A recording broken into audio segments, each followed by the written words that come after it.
최근에 리플 단기 하락으로 인해서 단기 저점에 대한 매수 타점을 잡고는 싶어도 이 매수 타점을 잡기 어려워하시는 분들이 많으신 것 같습니다. 이에 따른 중요 핵심 내용 6가지 노하우를 압축해서 설명드려 보려고 하는데요. 시장이 크게 흔들릴 때 이 가능성이 가장 높은 저점 리스크 완충지대였어요. 투자 전체가 경험적으로 인정하고 있는 구조적인 지지선이었다는 거고, 이 지금은 욕심보다 리듬을 지키는 게 더 중요하겠죠. 흔들리는 시장에서도 원칙을 지키는 분들이 이 신사채널 정보방에서 안내드린 내용으로서 필요로 하신 분들께서는 리플 정보방 입장하셔가지고 영상 참고하셔도 좋습니다. 자세한 내용들에 대해서는 시간 관계상 정보방 입장하셔가지고 이 영상 참고하시면은 여유롭게 보시고 참고할 수 있기 때문에 신청 주시면 안내 도움 드릴 예정이고요. 이번 2025년 11월이라는 한 달은요, 나중에 역사를 펼쳐봤을 때 이때 큰 흐름이 정말 바뀌었었구나 이렇게 느끼게 될 상당히 중요한 시점으로 기억될 가능성이 큽니다. 특히 11월 19일 미국과 러시아 사이에서 비밀스럽게 작성되던 평화협정 초안이 외부로 흘러나오면서 이 전 세계 외교가 순식간에 술렁이기 시작을 했고, 이 초안이 조항이 28개나 있었지만요, 내용이 허술하다라는 비판을 많이 받았습니다. 마치 급하게 만든 설계도처럼 이게 정말 가능할까 싶은 부분도 있었고, 무엇보다 러시아에 너무 유리한 거 아니냐라는 지적이 한꺼번에 터져 나왔습니다. 그런데 여기서 중요한 거는 초안이 완벽했었기 때문에 이 평화를 향한 문이 열린 게 아니라는 점인데요. 오히려 그 반대였습니다. 미국의 트럼프 대통령은 자신에게 남아있는 임기가 많지 않다는 걸 누구보다 잘 알고 있었고, 그렇기 때문에 전쟁을 끝내는 큰 성과를 지금 이 순간 내년 미국 중간선거 전에 반드시 잡아야 됐습니다. 그리고 러시아 입장에서도 더 오래 버티기는 어려운 상황에 놓여 있었죠. 이 군사력의 한계가 드러나고 있었지만 푸틴 정부한테 가장 중요한 거는 체제 유지, 즉 나라가 흔들리지 않는 것이었습니다. 이 서로의 계산들이 이렇게 딱 맞아 떨어졌었다라는 거고, 완벽하진 않아도 서로가 필요했었고, 그래서 평화를 향한 문이 억지로라도 열리기 시작을 한 겁니다. 그리고 이런 과정에서 미국이 넣은 독특한 조항 하나가 시선을 끌었습니다. 이 사람들은 이런 것들을 트럼프 조항이다라고 부르는데요. 간단히 말씀드려서 미국이 이 전쟁에 기여를 한 만큼 그 대가를 지불해라라는 내용이고, 어떤 방식으로 보상받는지 명확히 적혀있진 않았지만요, 미국이 협정에 서명하기 위해서 필수적인 조건처럼 포함이 된 겁니다. 이 누군가에게 생소하게 들릴 수 있어요. 트럼프 대통령 특유의 협상 방식이 그대로 녹아있다라고 보시면 되는 거고, 이 평화협정의 중심에는 서로 다시 공격하지 않는다라는 기본 합의가 들어 있습니다. 하지만 이건 말만으로 아무런 힘이 없어요. 그래서 이번 협정에서는 이걸 어기면은 어떤 일이 벌어진다, 이런 후속 조치를 아주 구체적으로 명시를 했습니다. 예를 들어가지고 러시아가 다시 우크라이나를 침공하게 됐을 때 이 서방 국가들의 군사 지원이 자동으로 개입되고, 지금까지 완화 효과를 누렸던 모든 경제 제재가 즉시 복원됩니다. 심지어 이번 협정으로 러시아가 얻은 이득까지도 모두 되돌려야 되는데요. 또 반대로 우크라이나가 별다른 이유 없이 러시아 본토를 공격한다면 어떻게 될까요? 그 순간 미국이 해주던 안보 보장이 사라지고, 즉 한쪽이 규칙을 어기면 바로 페널티가 떨어지는 구조입니다. 서로 마음대로 움직이지 못하게 꼭꼭 묶어두는 장치인 셈인데, 이런 협정을 만들어가는 과정에서 유럽연합도 가만히 있진 않았습니다. 이 미국 초안이 러시아에 너무 유리하다라고 봤고요. 자신들이 생각한 별도의 28개 조항을 새로 제시를 했고, 특히 미국이 주는 안보 보장이 소위 아티클 5처럼 강력해야 된다라고 주장을 남겼습니다. 결국의 최종 협정은 이런 유럽의 요구를 상당 부분 반영을 해주면서 국제적인 신뢰까지도 확보했고요. 협정이 실제로 오래 지속되기 위해서 필요한 요소가 제대로 들어선 순간이었습니다. 이제 시선을 금융시장으로 돌려볼까요? 전쟁이 계속될지 모른다는 불안감은 사실 지난 몇 년 동안 글로벌 시장에 상당히 큰 숨겨진 비용처럼 작용을 했습니다. 이 시장에서는 이런 것들을 지정학적 리스크 프리미엄이라고 부르는데요. 쉽게 말씀드려서 불안감 때문에 모든 자산 가격에 붙어있던 이 전쟁 가능성 요금 같은 겁니다. 하지만 이번 협정으로 인해서 상황 자체가 완전히 달라졌었고, 이 전쟁이 다시 크게 확산될지 모른다는 공포에서 벗어나면서 시장은 오히려 평화가 주는 이득을 바라보기 시작을 했어요. 사람들은 이거를 평화 배당금이라고 부릅니다. 이 전쟁이 멈추면 재건이 필요하고요. 무너진 산업이 다시 일어나고, 또 무역도 회복이 되고, 사람들의 소비 심리도 돌아오게 될 겁니다. 자연스럽게 돈은 이런 성장 구간으로 흐르게 되겠죠. 그래서 지금 글로벌 자본시장에서는 위험자산, 즉 성장 가능성이 높은 자산으로 돈이 다시 밀려 들어오고 있다는 거, 이 전쟁 공포가 빠져나간 자리에 새로운 기대감이 올라오는 흐름이고, 이런 전환들이 단순한 분위기 변화가 아니라 이 글로벌 경제 전체의 지형을 바꿀 수 있는 상당히 중요한 터닝 포인트로 작용을 하게 될 겁니다. 평화라는 단어가 단순하게 군사적인 의미를 넘어서서요, 이 각 국가의 산업과 자본, 기술, 시장 심리가 전부 다 살아나는 이런 출발점이 되었다는 점에서 이번 협정이 역사적 사건으로 기록될 가능성이 높은데요. 결국에 이번 한 달이 전 세계가 다시 한번 앞으로 나아가기 위한 큰 호흡을 들이마셨다, 이렇게 이해해 주시면 될 것 같고, 이렇게 전쟁이 끝났다라는 소식은 금융시장에 마치 스위치를 딱 켠 것처럼 큰 변화를 일으켰습니다. 사람들은 이거를 대이동이라고 부르는데요. 그동안 투자자들이 혹시나 전쟁이 더 커질까봐 무서워서 안전한 자산에 머물러 있었죠. 근데 전쟁 위험이 사라지면서 이들이 곧바로 더 높은 수익을 찾아서 움직이기 시작을 했다라는 거. 마치 비가 그치면서 우산을 던져주고 뛰어다니는 아이들처럼 이런 분위기는 실제 가격에서도 가장 먼저 신호를 보냈습니다. 구리라거나 알루미늄 같은 이런 산업용 금속 가격들이 먼저 꿈틀거리면서 상승하기 시작을 했다라는 거고, 이런 흐름들이 단순하게 기분 좋아졌다 수준이 아니었죠. 그 뒤에는 달러 가치가 떨어질 수도 있다, 금리가 내려갈 수도 있다, 이런 기대감들이 함께 붙으면서 위험 자산에 대한 가격을 더욱더 밀어올리는 힘을 만들었습니다. 그렇다면 여기서 중요한 건요, 이런 흐름들이 그냥 단발적인 반등이 아니라는 거. 몇 년 전부터 전 세계는 평화가 주는 이득을 잃고 대신에 국방비랑 안보 비용이 계속 올라가는 이 갈등 시대로 접어들고 있었습니다. 근데 이번 평화협정 자체가 이런 흐름들을 정면으로 뒤집었다라는 거고, 이 그동안 군사랑 무기 쪽으로 쏟아지는 막대한 돈들이 이제는 다른 곳으로 향하기 시작을 한 겁니다. 예를 들어가지고 우크라이나 재건 프로젝트 같은 큰 건설 사업이라거나 새로운 도로, 에너지 시설 같은 글로벌 인프라 투자 사업, 그리고 생활과 관련된 이 소비재 산업 같은 민간 분야가 혜택을 보기 시작을 했다는 거예요. 이런 방향 전환이 위험자산 시장에 새로운 강물처럼 자금을 흘러들게 만드는 엄청난 역할을 하게 될 겁니다. 그렇다면 이제 시선을 통화 정책으로 옮겨볼까요? 전쟁이 끝나면서 가장 크게 달라지는 부분 중에 하나가 바로 전 세계 각국의 금리 정책입니다. 지난 몇 년 동안 전 세계는 말 그대로 숨막히는 인플레이션과 싸워야 됐었죠. 전쟁 때문에 기름값이 올라가고 밀과 옥수수 같은 식량 가격이 흔들리고 물류까지도 막혀서 물건이 제때 오지 못하면서 이에 따른 물가가 폭등했습니다. 즉 전쟁은 물가를 자꾸 상승하게 만드는 가장 강력한 원인 중에 하나였는데요. 근데 이번에 전쟁이 멈췄죠. 그러면 이런 불씨가 사라졌다라는 거고, 이 말인즉슨 중앙은행 들이 앞으로 금리를 더 이상 높게 유지할 필요가 줄어든다는 뜻이겠죠. 그래서 전 세계 여러 나라의 중앙은행들은 마음속으로 이렇게 생각하기 시작을 합니다. 이제 물가가 안정되겠구나. 금리를 조금씩 내려도 되겠다. 실제로 싱가포르는 2025년에 가장 먼저 정책 기조를 바꿔나가면서 본격적인 완화 쪽으로 움직이기 시작을 했고, 이런 변화들은 곧 글로벌 시장 전체의 신호가 퍼지기 시작을 했습니다.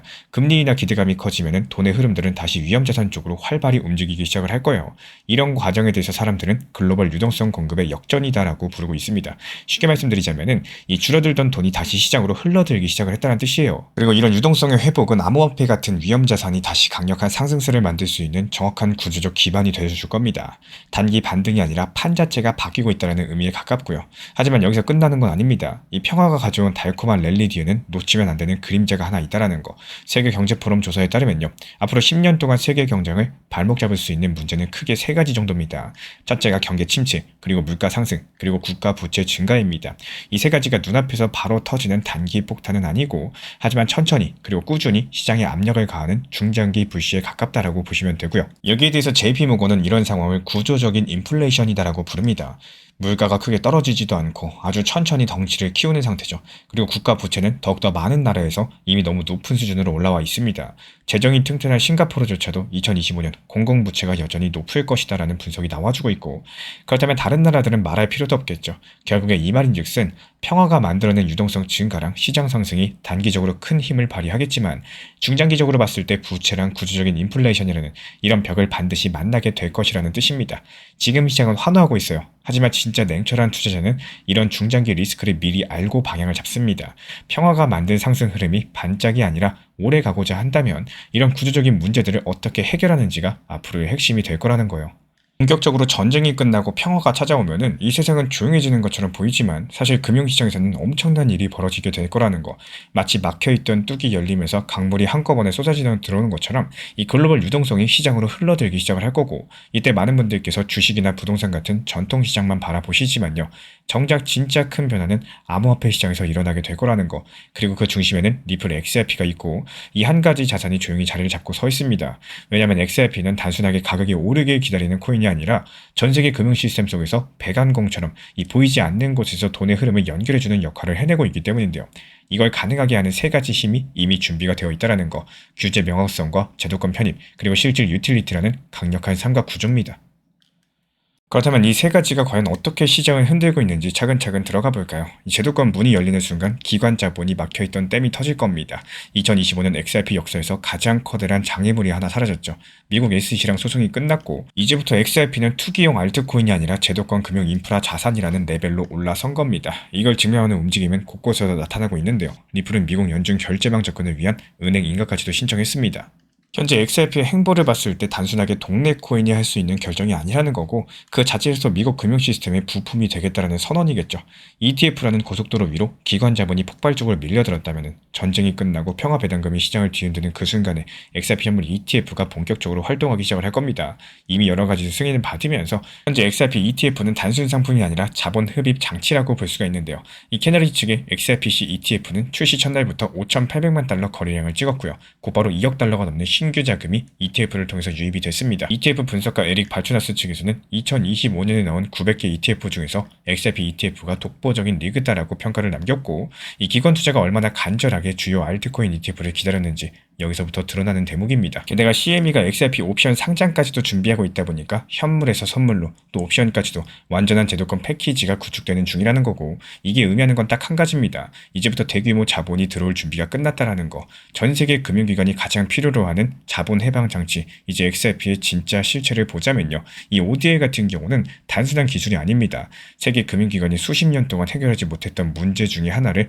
단숨에 해결한 솔루션인데요. 국제 송금을 하려면 은행들은 해외에 돈 창고를 미리 만들어 둬야겠죠. 그러다 보니까 그 계좌에 묶여있는 돈이 엄청납니다. 돈은 있지만 쓸 수 없는 상태, 마치 창고에 갇힌 재고처럼 꼼짝 못한다는 거고 하지만 XRP를 중개통화로 쓰면 어떻게 될까요? 이 창고가 필요가 없습니다. 송금은 몇 분 만에 끝나고 수수료도 줄어들고 무엇보다 은행이 묶어두던 자금들이 한꺼번에 풀려나게 될 겁니다. 이거를 자본 해방이다라고 부르죠. 묶여있던 돈이 자유로워지는 거고 이 프리드 캐피탈 규모는 국제 결제가 많을수록 더 커집니다. 평화랑 금리 인하 기대, 무역 확대, 이거는 OD의 수요 폭발로 이어지게 될 거고 이 평화협정은 무역 증가, 자본 이동 증가되면서 글로벌 유동성이 확대되는 이 세 가지를 하나로 묶어가지고 폭발적인 환경을 만들게 될 겁니다. 이런 환경에서 모든 금융기관이 같은 고민을 할 거예요. 우리가 가진 자본을 최대한 효율적으로 굴릴 방법이 뭘까? 그 정답이 바로 ODL이라는 겁니다. 이 평화로 인해서 국제 결제량이 늘어날수록 ODL이 풀어내는 묶인 자본도 그만큼 늘어날 거고 이런 것들이 ODL 채택기관의 수익성 향상으로 바로 이어지게 될 겁니다. 그래서 이 ODL의 수요가 단순하게 증가하는 게 아니라 곱셈 효과처럼 기하급수적으로 커질 거라는 거예요. 이미 2025년 2분기 리플렛 ODL은 1.3조 달러가 넘는 처리량을 기록을 했고요. 말이 아닌 숫자로서 그 실체를 보여주고 있습니다.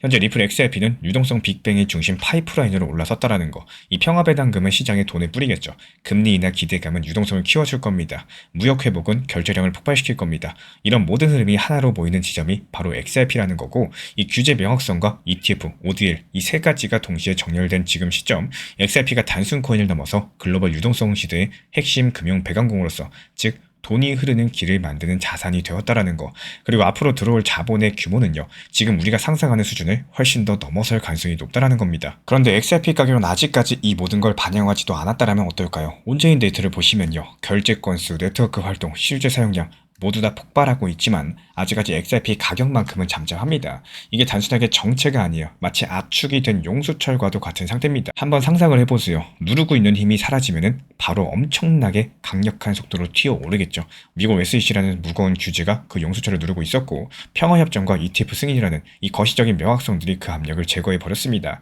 이제 남은 거는 XRP 반등뿐이라는 거고 현재 시장 구조를 봤을 때 XRP는 이미 2.8에서 2.87달러 지지선을 탄탄하게 쌓아두고 있어요. 이게 하락장 자산이 보이고 있는 모습이 아닙니다. 평화협정 이후에 유동성 랠리가 실물로 드러나기 시작한다. 그렇다면 3달러 돌파는 시간 문제라는 거고 그 이후에 자연스러운 상승 구간은 3.4에서 4달러 그리고 5달러까지도 이게 단기 목표 구간입니다. 하지만 진짜 재밌는 건 그 다음부터인데요. 규제 해소됐죠. ETF 열렸죠. DL의 유틸리티 수요 폭발하고 있죠. 이 세 가지가 동시에 작동할 때 중장기 시나리오는 20달러를 넘어서 30달러 이상까지도 확장이 될 겁니다. 일부 분석가들은 이렇게도 말을 해요. XRP는 이제 단순한 코인이 아니라 국제 결제의 핵심 브릿지 통화가 되어가고 있기 때문입니다.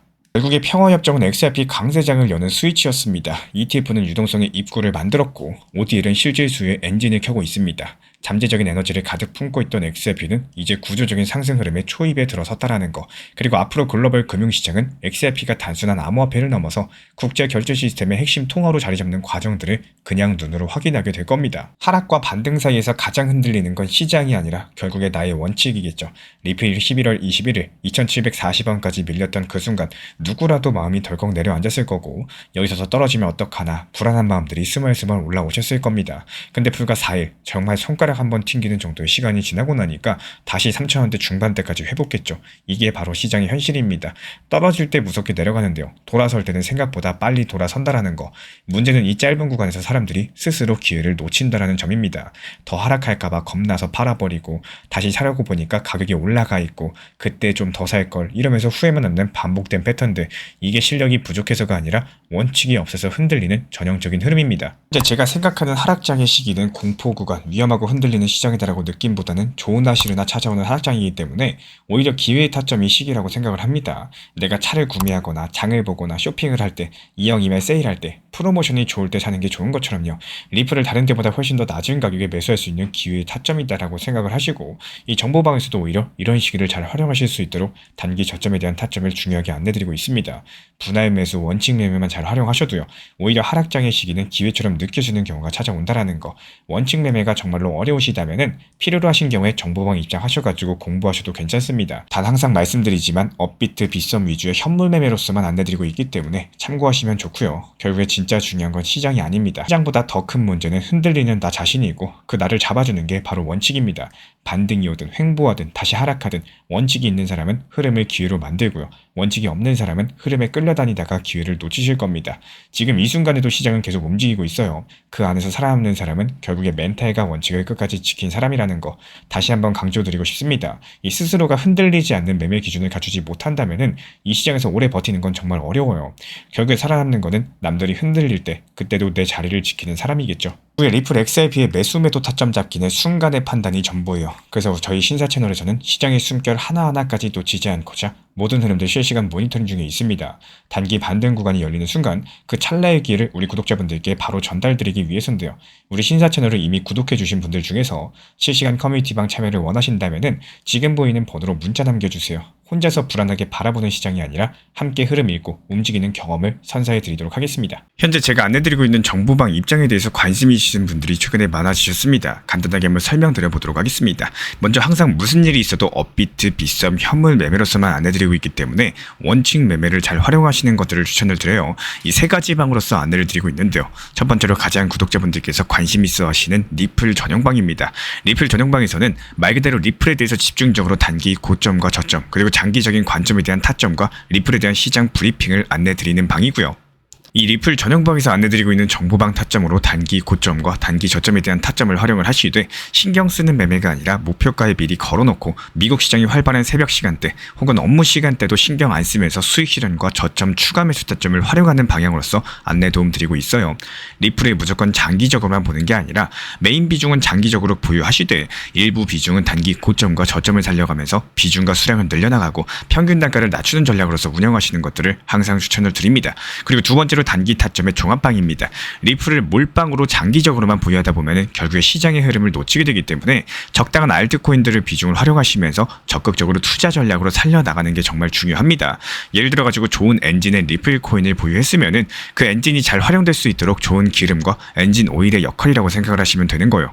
안내드리고 있는 단기 타점의 목표 타점, 성향은 말 그대로 단기적으로만 접근하시는 걸 항상 추천을 드리고 있습니다. 간혹 지금 시장이 안 좋은 단기적인 알트코인이 가능하냐 이렇게 생각하시는 분들도 계신데요. 지금 시장에서 단기 타점이 불안하다라고 느끼시거나 알트코인을 공략하는 게 맞나 이렇게 생각하시는 가장 큰 이유 중에 하나는 시장의 테마에 맞는 코인이 아니라 이미 급등이 나왔거나 주목을 받고 있지 못한 코인들을 공략을 하거나 혹은 목표 타점이 비정상적으로 높거나 혹은 순간적으로 움직임이 나올 수 있는 단기 고점의 타점을 찾지 못해서라고 생각을 해요. 결국에 투자 시장은 순환적으로만 흘러가기에 적당한 알트코인들을 비중에 맞춰가지고 병행하면서 여기서 나온 수익들로 리플의 단기 저점 매수의 계획을 통해 가지고 하나의 톱니바퀴처럼 움직이도록 내 포트폴리오를 구성을 할 줄 아셔야 됩니다. 타점은 말 그대로 단기 타점답게 수익 실현하고 나면 사실 그 이후에 더 상승하던 떨어지던 크게 신경 쓸 필요가 없겠죠. 시간 또한 바빠가지고 걱정할 필요가 없는 게 항상 말씀드린 이런 목표 타점에 미리 걸어두면은 신경을 쓸 필요가 없다는 점을 반드시 생각을 하셔야 됩니다. 그리고 세 번째로는 종합 브리핑방인데요. 중요할 수 있는 속보, 시장 브리핑에 대한 핵심 내용들을 전달드리면서 시장이 어떻게 흘러가고 앞으로의 시장이 어떻게 움직일까 이런 중요 핵심 내용 같은 것들을 전달드릴 뿐만 아니라 메이저 코인과 그리고 스윙과 중장기적인 타점에 대해서 안내드리면서 단기적 관점보다는 조금 보유 기간이 있다라고 하더라도 목표 타점 자체를 높게 보는 방향으로서 안내드리고 있는 드리는 방입니다. 대표적으로 최근에 도지코인에 대해서도 목표 타점을 높게 276원의 종합브리핑방에서 타점 안내드리면서 여유롭게 약 5일 정도 보유하면서요. 도지코인이 상승이 연달아 나오고 있을 때 오히려 과감하게 370원의 목표 타점을 안내드렸습니다. 이렇게 상승이 잘 나오고 있을 때는 대부분 여기서 더 오르는 게 아닌가 이렇게 생각을 하시는 분들이 많이 계시겠지만 항상 적당한 고점에서 수익 실현하는 것들을 목표로 잡는 게 정말 중요하다고 말씀을 드려요. 이렇게 세 가지 방 입장 안내드리고 있기 때문에 항상 업비트, 빗썸으로서 현물에 대해서 안내드리고 있습니다. 비중 조절과 원칙 매매를 통해서 일하거나 바쁜 와중에 신경 쓰시는 매매보다는요. 여유롭게 매도 걸어놓고 편하게 신경 안 쓰시면서 제대로 운영하시기를 추천을 드리겠습니다.